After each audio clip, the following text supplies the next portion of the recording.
CET Math Review. If f of x is equal to x over x minus 1, find f circle f of x or f of x. So, given yung f of x daw is equal to x over x minus 1, ano yung f circle f of x? F circle f of x. Pag sinabing f circle f of x, it is also composition of function. Meaning, equal siya sa f of x. So, ibig sabihin, i-evaluate natin itong f of x sa mismong f of x itself. So, lahat ng mga x dito sa f of x, papalitan nyo ng f of x. So, therefore, f circle f of x is equal to, so yung mga x, papalitan nyo ng f of x. So, itong x sa numerator, gawin nyo siyang f of x, over, again, itong x, gagawin yung f of x, then minus 1. Pero, yung f of x is equal siya sa x over x minus 1. So, ipapalit natin yung value ng f of x dito na x over x minus 1. So, x over x minus 1 all over. So, f of x ulit is x over x minus 1 minus 1. So, this is a complex fraction.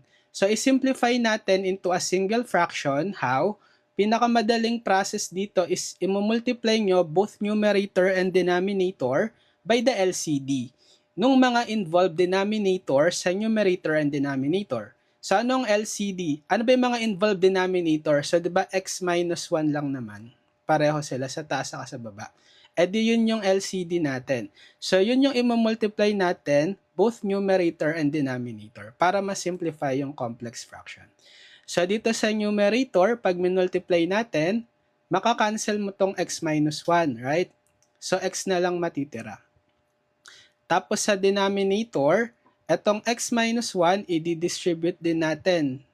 Multiply. So, x over x minus 1 times x minus 1. So, cancel mo rin yung x minus 1. X na lang yung matitira.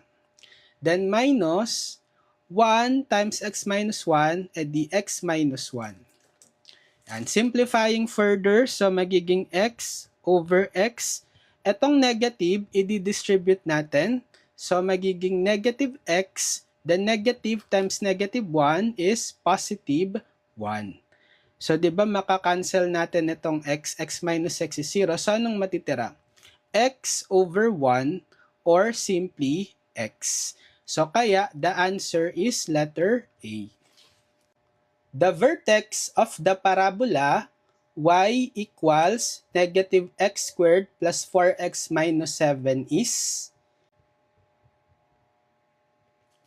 So, paano hanapin yung vertex netong parabola y is equal to negative x squared plus 4x minus 7? So, pwede nyo siyang i-complete the square. Pwede nyo siyang gawing ganitong form. Y is equal to a x minus h squared plus k, where h comma k is the vertex. H comma k is the vertex. So, magko-complete the square tayo. So, paano ba mag-complete ng square? So, etong negative 7, pwede nyo muna siyang i-transpose sa kaliwa. Okay, para purely mga x terms yung nasa right side. So, magiging y. Pag transpose nyo yung negative 7 from right to left, magiging opposite sign. So, kung negative 7 siya dito sa kanan, magiging positive 7 siya sa kaliwa. Okay. Then, matitira is negative x squared plus 4x. So, kapag may coefficient yung x squared nyo, eto ang coefficient niya is negative 1, meaning, except sa 1 na coefficient, i-factor out nyo. Kasi hindi naman to positive 1 yung coefficient niya, it's negative 1. So, if-factor out natin yon. So, factor out ko yung negative. magiging negative quantity x squared minus 4x. Okay? Ang gagawin nyo ngayon dito, mag-a-add kayo ng constant para ma-complete yung square ni x. Paano hanapin yung constant na yon? So, palagi, check nyo yung coefficient nung x term. Anong coefficient nung x? Negative 4, di ba? Divide nyo siya by 2. So, ano yung negative 4 divided by 2? Negative 2. Tapos, square nyo yung sagot. Negative 2 square is 4.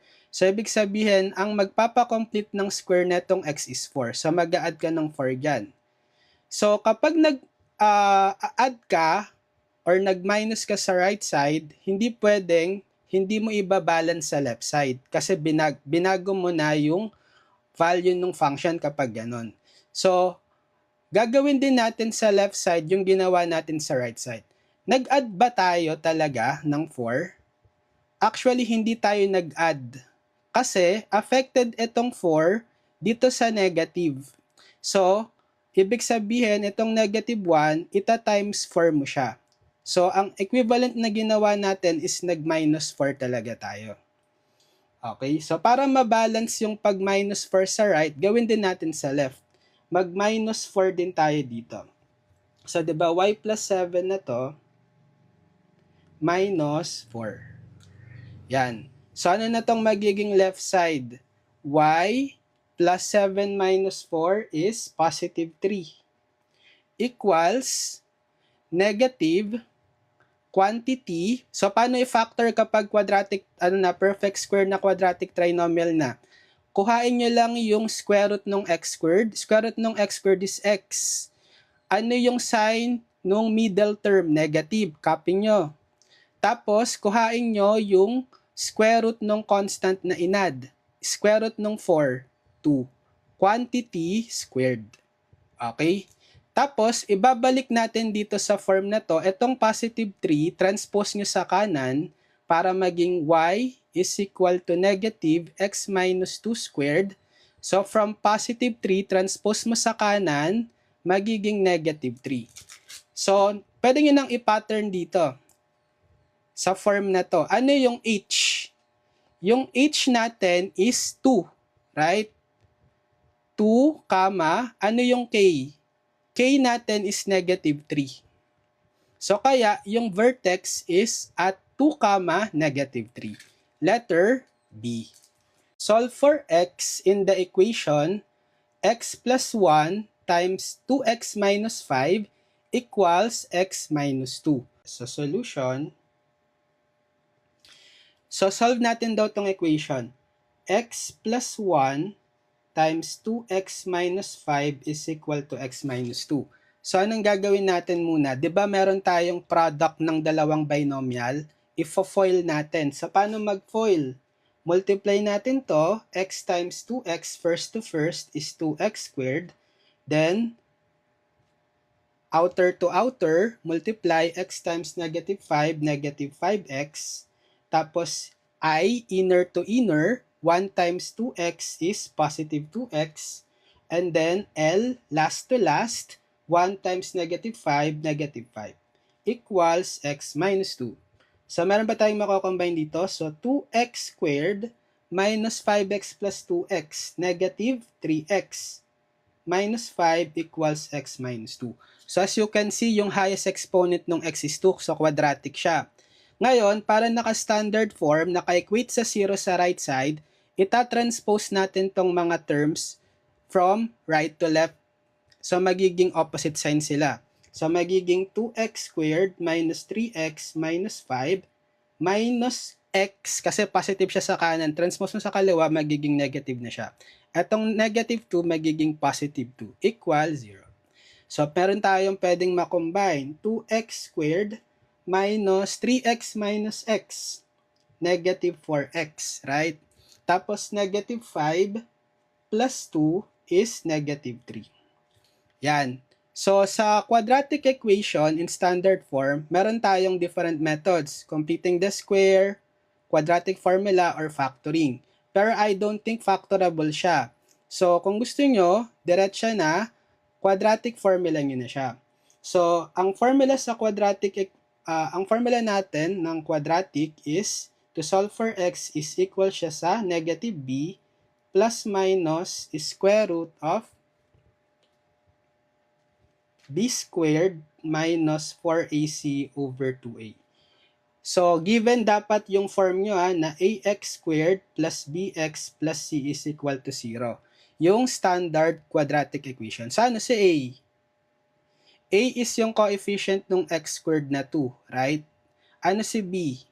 B is yung coefficient ng x na negative 4. Eto. Ano si c? C is yung constant na negative 3. Ipa-plug in nyo na lang sa quadratic formula. So, therefore, x is equal to negative of b na negative 4 plus minus the square root of b squared, b is negative 4 na naka-squared, minus 4a is 2 times c is negative 3 divided by 2 times a2. Yan. So, simplify. X is negative of negative 4. Ano na siya? Positive 4 na siya.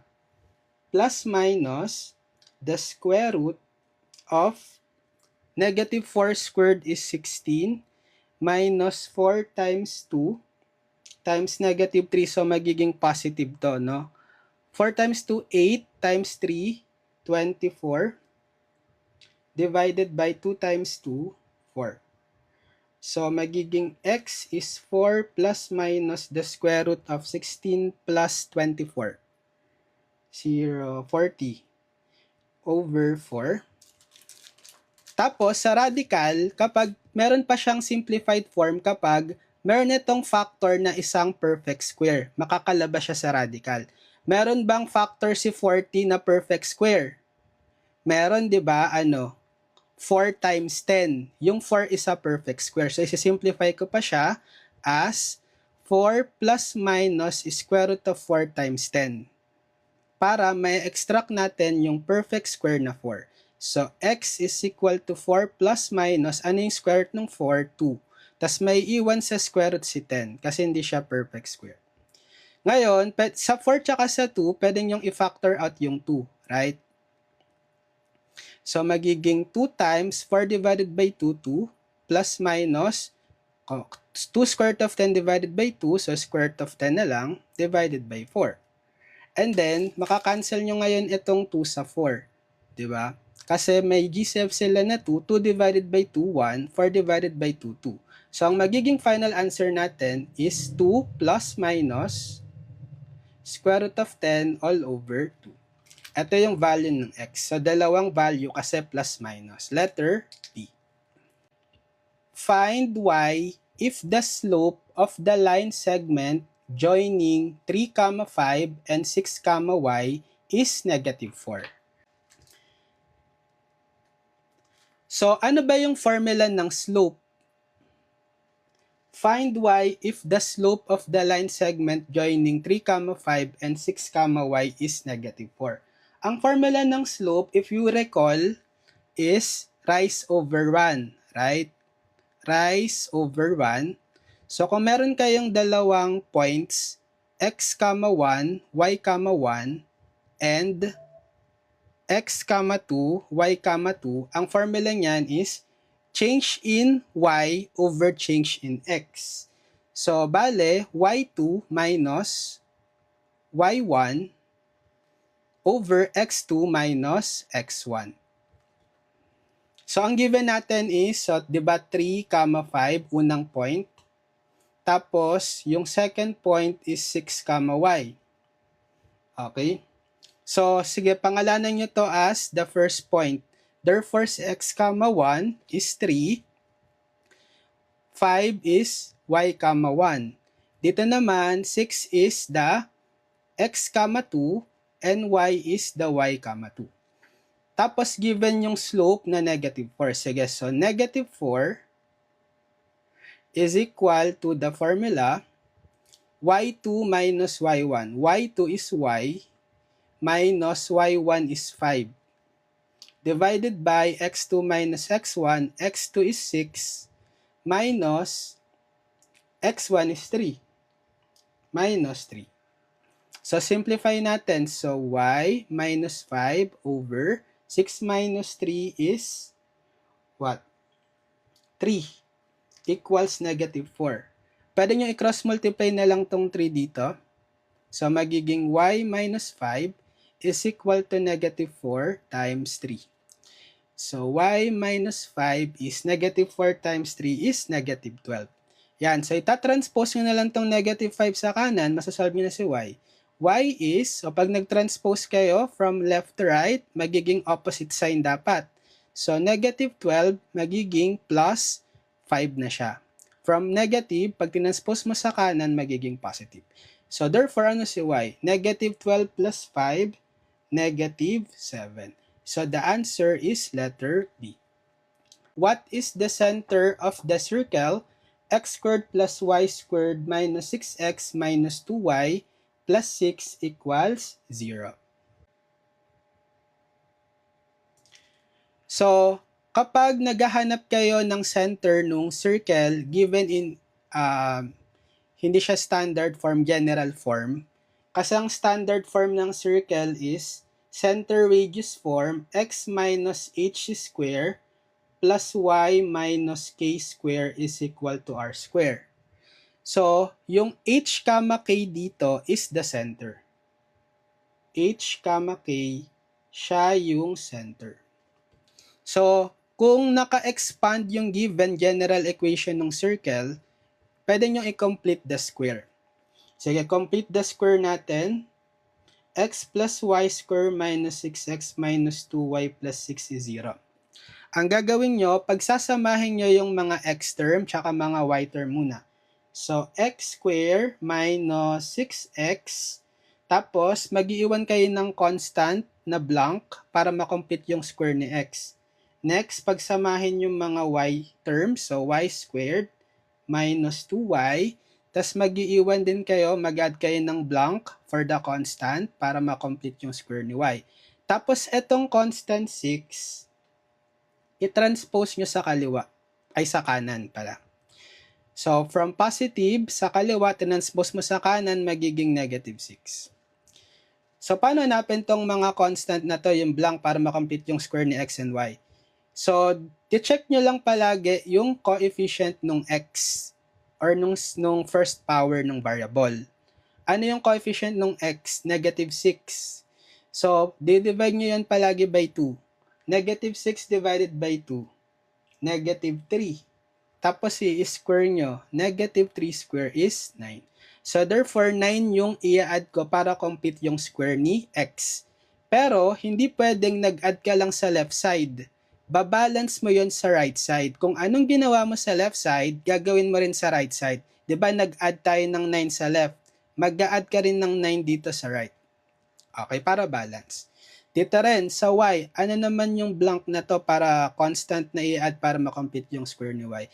Check nyo din yung coefficient ni y to the first. Negative 2. Divide 2 nyo ulit. Negative 2 divided by 2 is negative 1. Tapos, square nyo din. Negative 1 squared is 1. So, ang i-add natin is 1. So, para balance, nag-add ka ng 1 sa kaliwa, mag-add ka rin ng 1 sa kanan. Tapos, etong quadratic trinomial na to, in terms of x and y, perfect square na sila. Pwede nyo nang i-factor. Paano i-factor? Square root nung x squared, x, copy the sign nung middle term, negative, then get the square root of constant na inad, square root nung 9 is 3, tas lagyan yung quantity squared. So, ganun din dito sa y, get the square root of y squared y, copy the sign nung middle term, negative, get the square root of the constant term na inad, yung 1, square root nung 1, 1 pa rin. Tapos, quantity squared. And then, dito sa right, i-add nyo na lang. Negative 6 plus 9 plus 1, bale 3 plus 1, 4. Yan. So, pwede nyo na bang makuha yung center base dito sa form niya? Yes, i-pattern nyo. Ano si h? H is 3. So, center is 3, ano si k? K is 1. 3, 1. So the answer is letter D. Gets? In how many ways can 4 persons sit in a round table? So solution, actually formula lang to. Tandaan nyo, kapag round table, bilog, kung ilan yung i-arrange nyo, ilan ba? 4. So let's say N. N yung number ng things na i-arrange nyo sa circle. Ang formula is N minus 1 factorial. Pero kapag row or straight line, ang formula is kung ilan yung i-arrange nyong bagay N factorial. Pero round kasi tayo, so ito susundin natin. Ilan ba yung taong i-arrange sa circle? Sa round table, 4. So therefore, 4 minus 1, yung N nyo is 4 factorial. Magiging 4 minus 1 is 3 factorial. Anong formula kapag factorial? Ibig sabihin nito, magsisimula ka sa 3 times, babawasan mo ng babawasan ng 1. So, 3 minus 1, 2. Times, bawasan mo uli ng 1 yung 2, 1. Tapos kapag 1 na, stop ka na doon. So, ibig sabihin, 3 factorial is 3 times 2 times 1 or 6. Letter B. In the figure, if CU is equal to 6, UT is equal to 9, CA is equal to 8, find AB. So ano bang formula nito? Kapag meron tayong circle, tapos may dalawang second line intersecting in the exterior. Ano yung formula natin dyan? Bale, CU times CT equals CA times CB. Okay? Given ba lahat? Sige, check natin kung given lahat. CU is 6. Right? 6 times si CT. CT, hindi siya given. Pero ano ba si CT? Si CT, di ba, is CU plus UT. CU plus UT. Di ba? So, meron tayong CU, 6. Tapos, UT is given 9. Tama? Okay. Equals, ang hinahanap dito is si AB. Pero wala siya sa equation. Although, wala siya sa equation si AB, pero pag nakuha mo kasi itong CB, ima-minus mo lang si CA, makukuha mo na si AB, di ba? Okay. So, si CA naman, given siya as what? 8 times CB. Wala si CB, pero given siya as CA plus AB.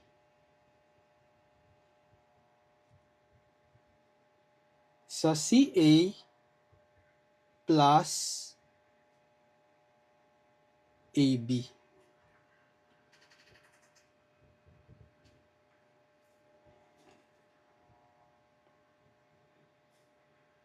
So, pwede mo na ngayong i-substitute 6 times 6 plus 9 equals 8 times CA is what? Nakalimutan ko i-substitute na 8. 8 plus AB.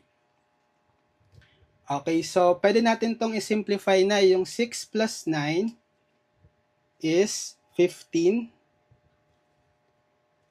6 plus 9 is 15 equals 8.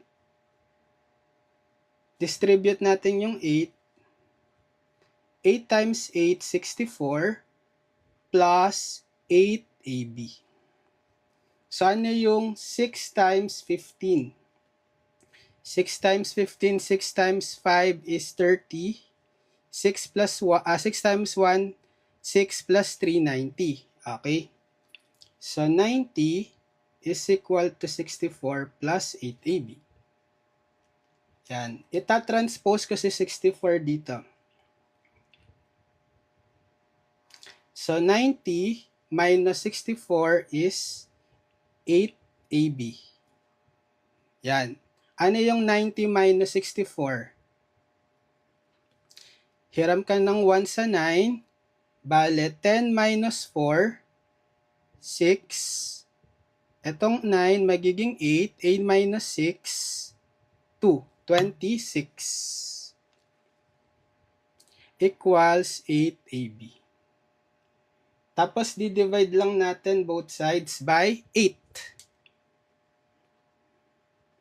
So, si AB is 26 divided by 8. 26 divided by 8, 3 times 8, 24. Minus 26 minus 24, 2. So, pwede kang magdagdag dito ng 0. Bring down mo. So, lagyan mo ng decimal point. 20 divided by 8, 2. 2 divided by 8, 16. 20 minus 16, 4. Isa pang 0. Dagdag, bring down. 40 divided by 8. Ayun, sakto, 5. 5 times 8, 40. 0. So, the answer is 3.25.